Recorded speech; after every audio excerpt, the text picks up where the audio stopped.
none, all in favor? Aye. Opposed, like sign. Mr. President, just mention a couple of things. This year is our 250th anniversary of the birth of our nation, and we met the other day with our Freedom Fest committee, Ms. Catherine Allen as chairman, and we went over a lot of things. Looking forward to that, and hope everybody will be working toward that with us. I did want to note also that next Monday is Martin Luther King Jr. Day and Parade, and we'll be in that, celebrate that. Of course, city employees will be off on that date. Coming in April, we have the Swanee River League of Cities would like to meet here again, so that will be on the 16th. We'll get you information on that. Some things coming down the line. Also, the workshop that we discussed last meeting, some of the, I guess, protocols, procedures, guidelines, or however, ethics of this council and officers. I've been in discussion with Mr. Kennan, and we have talked about the law firm that works with him and is associated with him. There's a young lawyer in that firm that can make a presentation, so we're looking at maybe the end of February, maybe at the end of the CRA meeting, just to kind of give you a little heads up on it. We'll let you know that we have followed up on that, and we're pretty excited about that. Last thing, while everybody's in a good mood, my TV was on the other night. Mayberry RFD was on. Sam and Emmett and Howard were going over some paving projects, and they were going to talk about paving Elm. Emmett mentioned that the people on the other street would get upset with them if they paved Elm Street, but Sam said if we don't get started now, we're not going to have any streets paved in our city. I brought up a number of times Pinewood Way out here. Oh, by the way, Goober interrupted that, so I don't know what happened with the project. But in all seriousness, we have a number of streets. Pinewood Way in front of Winn-Dixie, I see that we're going to be getting another Dollar General there on that street. That street's falling apart. I was just looking at some of the numbers that the Blue Line Solutions had for when we discussed the radar. This is not exactly on that part of Pinewood, but it's all pretty close, and there are thousands of cars coming on there a day. We have a number of cars coming on 51. I would encourage the council to look forward. I know it's not budget time, but it'll be here before we know it. Let's get some streets paved that need to be paved, because we have not only the people that live in this city, but we have people coming in from the county. And I know we've had some things done. Don't misunderstand. But we've had some streets done, and we're grateful. I know we're going to get a couple here going, and we're thankful for those. But we've got some that we really need some attention to, and I just want to encourage you to put that on your agenda for this year, and especially during budget time. That's all I have. Thank you, Mr. Mr. Manager. President, I got one thing to mention about 4th of July. Sure. Mr. Pitzer bought the Upper Gilmore property, and it's going to get cleaned up, and he's offered it for everybody to park during the 250th viewing of the fireworks. You can probably get 200 or so vehicles up there on that property. He's offered his own property for everybody to park on and watch the fireworks. So if you see him in passing, thank him for that, what he's going to be doing the 4th of July. Thank you. Mr. President, let me say something about what Mr. Mayor was talking about. As far as our holiday that's coming up Monday the 19th, and Martin King was one of our civil rights movement leaders, but not only he was concerned about one race, but he was concerned about every race. This, we've been doing this for the last 25, almost 30 years within the city. And it's open to everyone. Everyone can attend, sit on the sidelines, and be a part of this great celebration, because this is one of the three main parades that we have in this community. It's just not the black parade. It's not just for black people, but it's for all race, manner of people, walk of life. So please, Live Oak, City of Live Oak, come out and support the MLK parade, be a part of it, wave, sit on the sideline. We got floats and cars and all of that stuff, and they will be charged. Thank you, Mr. James. All right, we're going to move on to the city council section. Item 5, the item will be discussion regarding the block cameras, will be Ms. Robinson's agenda item. I'm going to, I guess, go ahead and provide Ms. Addison Snyder the opportunity to speak regarding the block cameras. Yeah, it's all good. It's all good. I got one here now. Over here. Oh, sorry. Mr. Oh, over here? My bad. My apologies. All right, fair enough. Fair enough.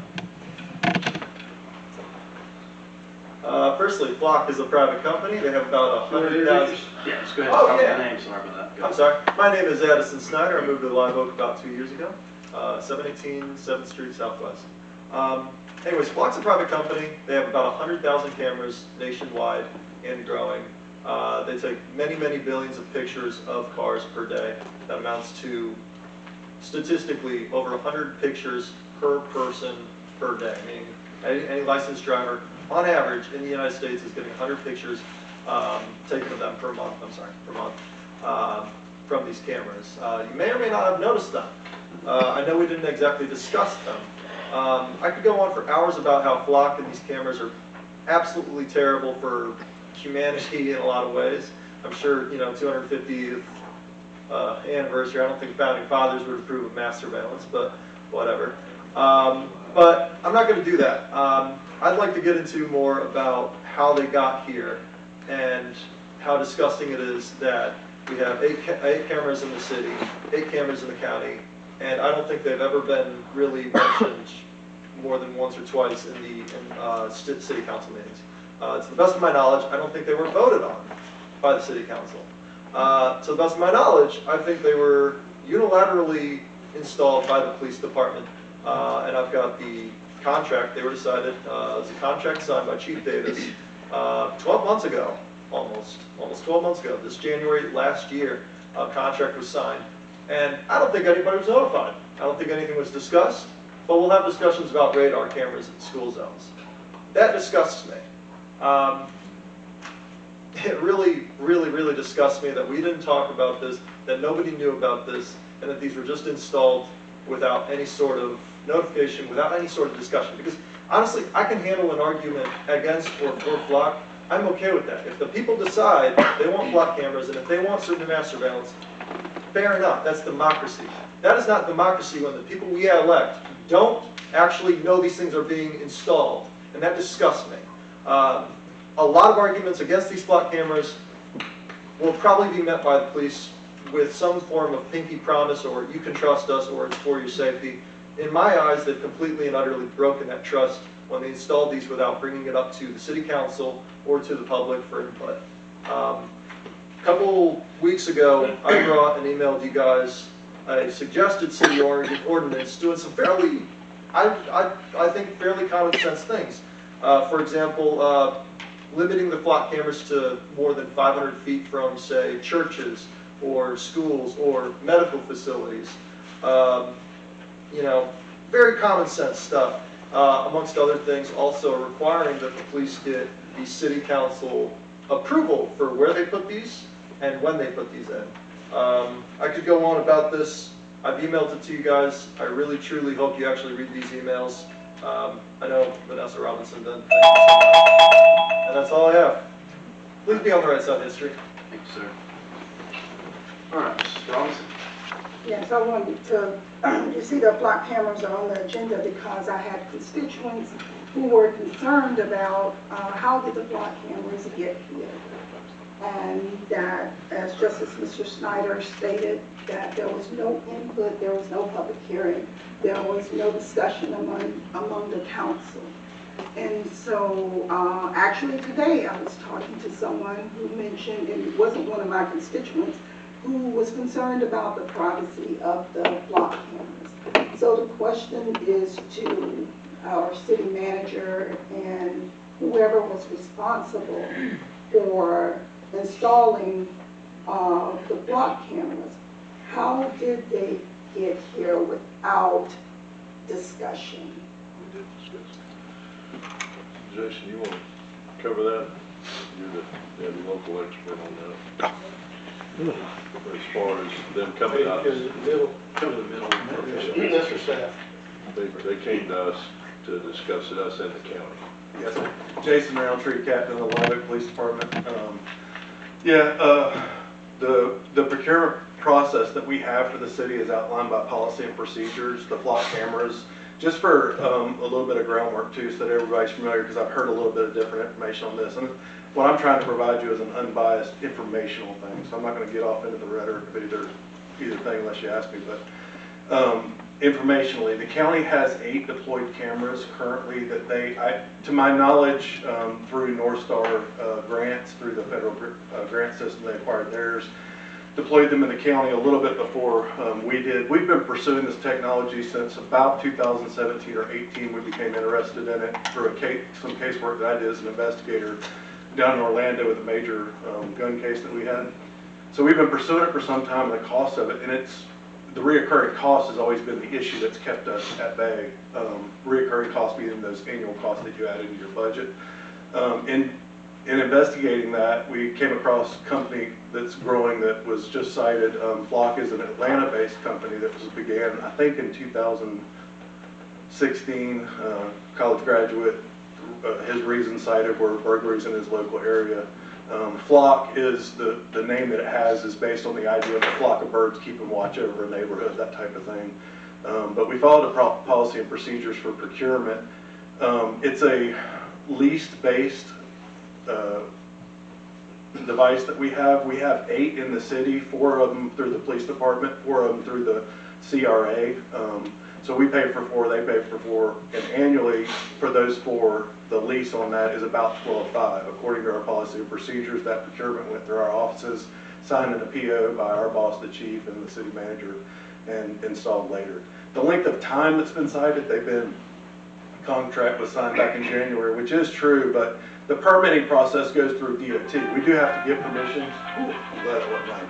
We do have to get permissions to install and permit for these devices that are set on public right-of-ways within the public realm.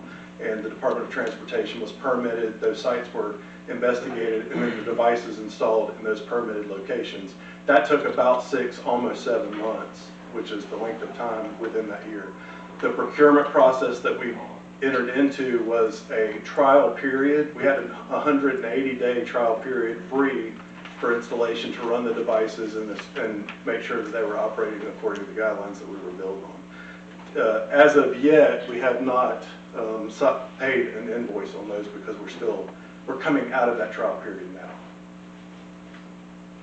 That was a lot of information, sorry. Captain, Yes, sir. I talked to the sheriff department and sheriff, but what are some of the pros and cons? So from a non-biased position on this, some of the pros and cons cited are well, let me start with the citizenry that's in some of the concerns that I've heard. And honestly, some that I share I've kind of described myself as a libertarian constitution. Personally, I know I said I'm going to be non-biased, but to cite these pros and cons correctly, obviously one of the major things that people are concerned with when government hands dwindle into anything is privacy and security.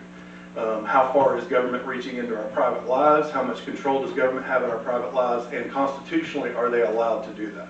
So a major con that's been cited is that this is an overall invasion of privacy for some people by concern, or that the government will push past what limitations are legally set on it and extend past those limitations down the road. The only thing I would like to echo to that is that in many facets of our profession that exists with different things other than flock. Crime, personal information, PPI, criminal statistics, cameras, body cameras, firearms that we carry on our sides, use of force, all those things. So you have concern in all those areas that we wager on a daily basis for the public, but that is definitely one of the major cons that's cited. Informational release or information escape or bad actor information use. So in those areas of cons, the concern being that the information that flock gets, having a knowledge of that information is important, what it's actually gathering, would be invaded upon by bad actors, accidentally released by flock, sold as a bad actor by flock. Those are concerns as well that are cited.